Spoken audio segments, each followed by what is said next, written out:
Now it's been a long time that I'm not recording any videos and that I sort of stopped, and it was sort of, it's been absolutely hectic in these like 2-3 months with this project for the European Capital of Culture. The exhibition was, the opening of the reception was 2 weeks ago, and it was great. We had great feedback. It was great. So the project has been successful and has had amazing feedback from many people, also important people, our partners, and so on. So it's been great. And right now, I'm feeling a sort of void. Although I have many other projects and many other things to do, and of course there's a lot to do still to conclude this project, because there's the report, there is finishing to write stuff, and there's loads to do. But as soon as I finished, just after the opening of the exhibition, 2 or 3 days later, I got COVID, and I had to cancel my trip to Italy. And I really liked the isolation. First of all, I was really happy to get COVID in the first place, because I had never gone through it, and it was really mild, so it was really just a bit of fever and 2 or 3 coughing and just like a cold, yeah, like a cold and sneezing and so on, but very mild, and it forced me really like the isolation part of it, because I really didn't want to see anybody. I didn't want to get out of the house, so I was sleeping loads and I was resting, and that was amazing. But then this void, of course, is sort of also the loneliness part, like suddenly the fear of not having enough work after this project, which is still there. And the feeling of loneliness, of being on my own, and actually also one of my 2 dogs, Yuna, she's old and she cannot walk anymore with her hind legs, so that's really sad to see her getting old, and then the winter coming in this cold place, the fog and the rain. Today it was actually snowing a little bit. So it's there is a sort of sadness coming out. And this sense of void. And in this sense of void, I've been listening to the BBC podcasts, but exclusively the Crime and Justice podcasts. And I've done that before, but I did it when I was in Switzerland, also during lockdown. I didn't have much to do, and I was listening to these podcasts and sort of to intensify my days, I guess. But now I'm really compulsively listening to these podcasts, and I think that partly it's because I'm covering up a bit of this sense of void, to fill this up and to fill the silence that reminds me of my solitude, perhaps.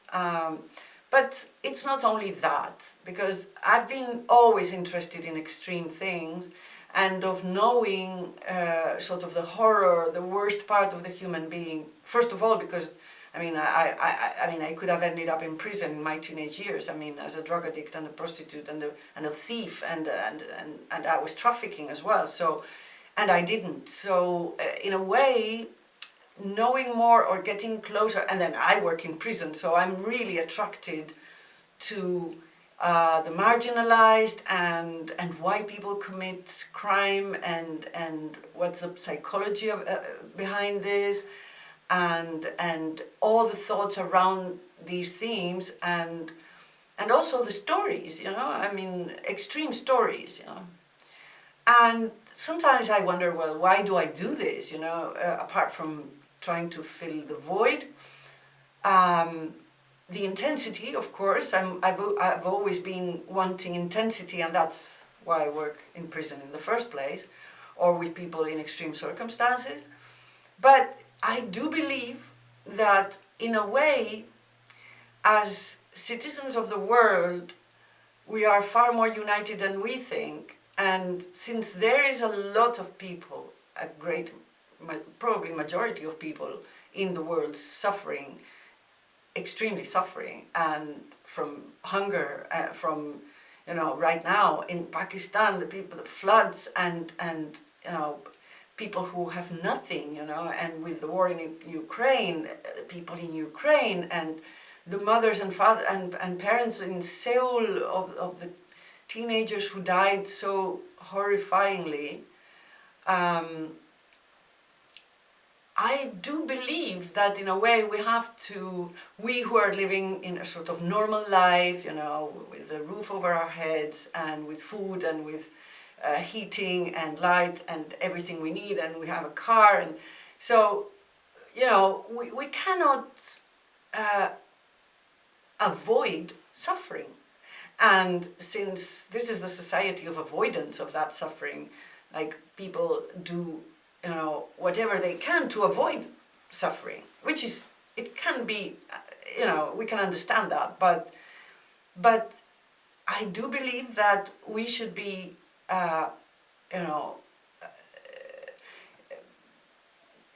connecting to the horror and to the pain regularly. It's not that I do this because I think that I should be doing it. I do it intuitively, and then I ask myself, why do I do it? Why am I attracted to this? And because of course it sometimes these stories are scary, and then I walk in the woods on my own in the dark, and sometimes I think, okay, look, but in a way, I do believe that we should be doing this in order that, because if we do all our best to avoid the suffering, then suffering is going to come to us, in the form of an illness or in the form of an accident or anything else. But if we keep close and regular contact with the horror, with the suffering in some way, as a process of knowledge, then we don't need to go through the experience itself,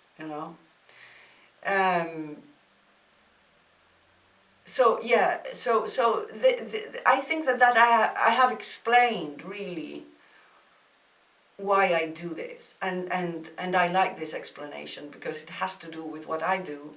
Because of course I know some people think that I have received criticisms.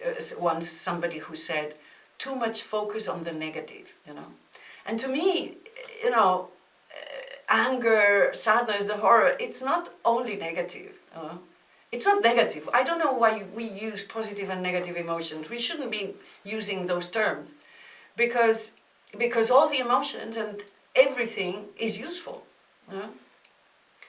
And actually today one of my students was saying, I'm doing this and I know that I have to completely cancel this behavior, And I said, how can you cancel completely a behavior?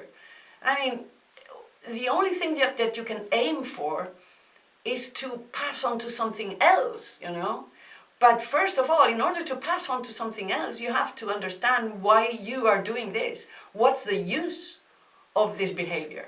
Like, for instance, with drugs, every drug has its purpose. So if you understand the purpose, then you understand why you are doing that, and therefore you can perhaps find another way to satisfy that need. For example, heroin takes away the pain, the emotional and the physical pain, completely. So that was what I needed to suppress that pain. Cocaine makes you feel important and invincible. And therefore, perhaps, if you need to feel important, perhaps you feel unimportant. And that's what you should be working on, and you should be finding ways to find out your importance, you know.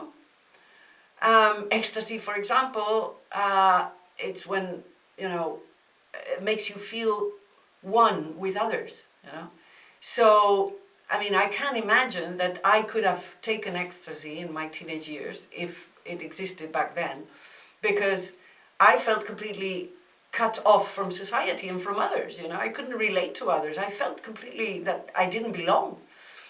And ecstasy makes you feel that you belong. So if you know the need, you can find other ways to satisfy that need. And you're not going to blame yourself so much. And therefore, you know, that's how you pass on to something else. Not by trying to eliminate a behavior, you know.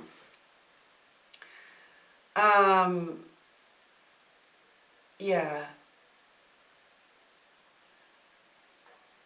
Yeah. Well, I think that that's about it for now. I have another video to do, but another issue, but not on this video. And I'm really glad that I've restarted to do these videos. December is going to be a month in which I'm going to be more at home, and except for Christmas, I'm going to Spain, and therefore I can, you know, continue to record these videos. Now the studio is all set up. I spent like 1 hour setting up the studio again because my daughters came and one of them was sleeping here. So yeah. So now, yeah, I hope see you in a bit.